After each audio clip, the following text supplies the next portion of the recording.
केंद्रीय राज्यमंत्री दर्जाचे पद मिळवून देण्याचे आमिष दाखवत कोट्यवधी रुपयांची मागणी करणाऱ्या फसवणूक करणाऱ्या टोळीचा यवतमाळमध्ये पर्दाफाश झाला आहे। भाजप जिल्हा समन्वयक नितीन भुतडा यांची फसवणूक करण्याचा प्रयत्न करणाऱ्या आरोपीला पोलिसांनी अटक केली असून या प्रकरणामुळे राजकीय वर्तुळात मोठी खळबळ उडाली आहे। पाहूया हा सविस्तर रिपोर्ट। यवतमाळमध्ये केंद्रीय राज्यमंत्री दर्जाचे पद मिळवून देण्याचे आमिष दाखवत आर्थिक फसवणूक करणाऱ्या टोळीचा भांडाफोड झाला आहे। भाजप जिल्हा समन्वयक नितीन भुतडा यांना काही व्यक्तींनी केंद्रीय स्तरावरील राज्यमंत्री दर्जाचे पद मिळवून देण्याचे आश्वासन दिले होते। याकरिता आरोपींनी तब्बल 20 कोटी 50 लाख रुपयांची मागणी केल्याची माहिती समोर आली आहे। विशेष म्हणजे या व्यवहारासाठी सुरुवातीला टोकन रक्कम म्हणून 1 कोटी रुपये मागण्यात आले होते। आरोपींनी स्वतःकडे उच्चस्तरीय संपर्क असल्याचा दावा करत विविध महामंडळांच्या नियुक्त्यांशी संबंधित बनावट यादी आणि कागदपत्रे दाखवली होती। नितीन भुतडा यांना संशय आल्याने त्यांनी माजी मंत्री मदन येरावार यांच्या कार्यालयात स्पाय वायफाय मेटल क्लॉक बसवून आरोपींसोबतच्या चर्चेचे गुप्त रेकॉर्डिंग केले। याच रेकॉर्डिंगमुळे संपूर्ण प्रकरण उघडकीस आले। या प्रकरणात लौकिक फुलकर, गणेश राठोड आणि विश्वजित राठोड या तिघांना अटक करण्यात आली आहे। आरोपींनी केंद्रीय राज्यमंत्री दर्जाचे पद मिळवून देण्याच्या नावाखाली फसवणुकीचा कट रचल्याचा आरोप आहे। पोलिसांनी या प्रकरणाची गंभीर दखल घेत तपास सुरू केला असून या रॅकेटमध्ये आणखी कोणाचा सहभाग आहे का याचाही शोध घेतला जात आहे। त्यांच्या स्तरावरती सेंट्रल गव्हर्नमेंटच्या स्तरावरती पोलीस व्हेरिफिकेशन वगैरे या सगळ्या प्रोसेस होतात। या सगळ्या प्रोसेस झाल्याच्या नंतर बाकीच्या सगळ्या फॉर्मॅलिटीज आपण करून घेऊ। नाही, विषय कसा आहे माहिती का, की जर आपणच पहिले असतो या गोष्टीसाठी तर त्यांनी काही बोलले नसते आपल्याला या संदर्भामध्ये। कसं आहे की आता तिथे जे आहे ना, तुम्हाला कसं आहे, मी आता तुम्ही पाहिलं नाहीये त्यामुळे तुम्हाला ही गोष्ट खोटच वाटणार आहे। ऑलरेडी लोक 2-2, 3-3 करोडचे टोकन घेऊन बसून आहेत। पण कसं आहे की सगळ्यांचे रेफरन्स चांगले मिळाले नाही मिळाले त्या भागामुळे हे सगळे लोक पेंडिंग मध्ये आहेत। मी तुम्हाला इव्हन 2 लोकांचे नावं पण सांगतो आता। एक आहे योगेंद्र राणा म्हणून, छिंदवाडा एमपी मध्ये आहे। बरं, त्यांनी आता बीजेपीचं म्हणतो सॉरी RSSचं जे आता 100 वर्ष पूर्तीचं जे हे झालं होतं ना, त्याच्यावर स्वतः त्यांनी पुस्तक पण लिहिलंय।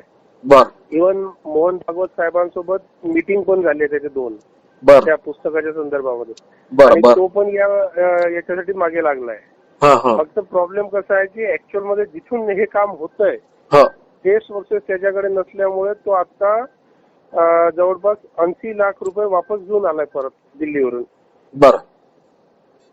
कारण त्याला तिथे जे आहे रिक्वायरमेंट ठेवण्यात आली, तो जो डिपार्टमेंट मागतोय त्याला 3 करोडचा टोकनच लागतंय आणि जवळपास 35 करोड रुपयाची पूर्ण डिमांड आहे त्यांची समोरून। अच्छा,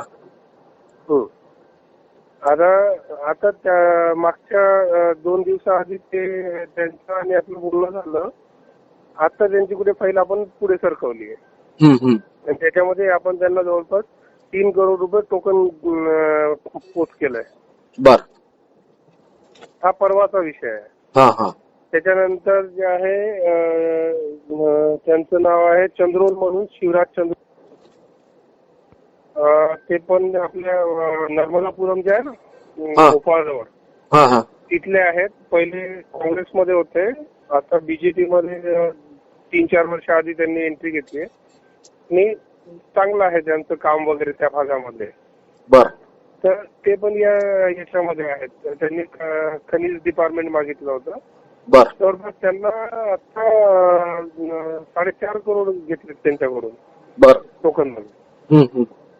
आता इथे जे आहे तुम्ही जे मला 3 पाठवले त्याच्यामध्ये कसं आहे की त्यांचा बजेट जो आहे 20-22 करोडच्या घरातला आहे, त्यामुळे मग ते तुम्हाला फक्त 5% मध्ये काम होतं की बाबा 1 करोड मिनिमम टोकन लागणार आहे तिथे। नाही तर तुम्ही जर समजा टुरिझमचं किंवा खनिकर्मचं जे आहे महामंडळ खनिज वगैरेचं किंवा मग रेल्वे वगैरेचे जर मागितले असते ना, तुम्हालाही जवळपास 3-4 करोड पर्यंत टोकनच द्यावं लागलं। अच्छा, आणि आता प्रोसेस तुम्हाला मी क्लिअर सांगून देतो। ललित मी तुम्हाला बोलले नाही बोलले मला माहित नाहीये, इथे कसं आहे की तुमची प्रोफाईलची हार्ड कॉपी लागेल आपल्याला सोबत, हो आणि टोकन, ह्या दोन गोष्टी ज्या आहेत तिथे पोहोचल्यानंतर तिथून 3 दिवसामध्ये म्हणजे 72 तासानंतर तुम्हाला तिथून राजभवन मधून कॉलिंग होत आहे हो आणि तुम्हाला दिल्लीचं शेड्यूल जो तुमचा ठरेल, अपॉइंटमेंट तिथल्या ज्या तुमच्या ज्या तारखेमध्ये भेटल्यात ते सगळं तुम्हाला सांगितलं जाईल आणि त्या तारखेला तुम्हाला तिथे बोलवलं जाणार आहे. तिथे बोलवल्यानंतर जे आहे तुम्हाला जे तुमचे जे आपण विभाग मागितला आहे, जो महामंडळ आपण मागितलं आहे ना, त्याच्याविषयी तुम्हाला सांगितलं जातं, त्याच्याविषयी पूर्व कल्पना तुम्हाला दिली जाते. आधी एक नॉमिनल इंटरव्ह्यू होतो. इंटरव्ह्यू मीन्स फक्त एक तोंड ओळख आहे तुमची तिथे, म्हणजे कोण व्यक्ती आलाय बाबा, काय बॅकग्राऊंड आहे, ह्या सगळ्या गोष्टी त्यांनाही माहीत राहते, पण एक फॉर्मॅलिटी म्हणून समोरासमोर बसणं आहे आपल्याला तिथे. ते झालं की तुमच्या तिथूनच लेटर इश्यू होतो पदनियुक्तीचा. तो तुम्हाला वाटतंय की बाबा नाही, मला कुठे ना कुठे या गोष्टीविषयी शंका आहे, माझ्या नियुक्तीविषयी, तुम्हाला जिथे त्या राजभवनाच्या ज्या विभागामध्ये जाऊन तुमची काय म्हणतात शहानिशा करायची आहे किंवा तुम्हाला व्हेरिफिकेशन जे काही करायचं आहे तुम्ही करू शकता. तुमचं व्हेरिफिकेशन झालं, तुमचं समाधान झालं की नाही बाबा माझं खरंच काम झालंय, ते झाल्यानंतर तुम्हाला जे रिमेनिंग तुमचं अमाऊंट ठरलेलं आहे पूर्ण ते तुम्हाला कम्प्लीट करणं आहे. मग तुम्ही तिकडे चार्ज करा, आम्ही आमच्या रस्त्याला मोकळे राहणार. अच्छा. नाही तुम्ही तुमचा प्रॉपर कुठचा आहे? माझं तसं प्रॉपर जे आहे नागपूरचं आहे. बरं. पण कामं सगळे आपले तिथेच चालतात. नाही नाही नाही, म्हणजे मी याच्यासाठी विचारत आहे की आपल्याला जर भेटायचं असेल तर म्हटलं आपण यवतमाळ भेटू शकतो. यवतमाळमध्ये रिलेटिव्ह आहेत आपले, येणं जाणं सुरू राहतं अधूनमधून. बरं. भेटते, ते प्रॉब्लेम नाही.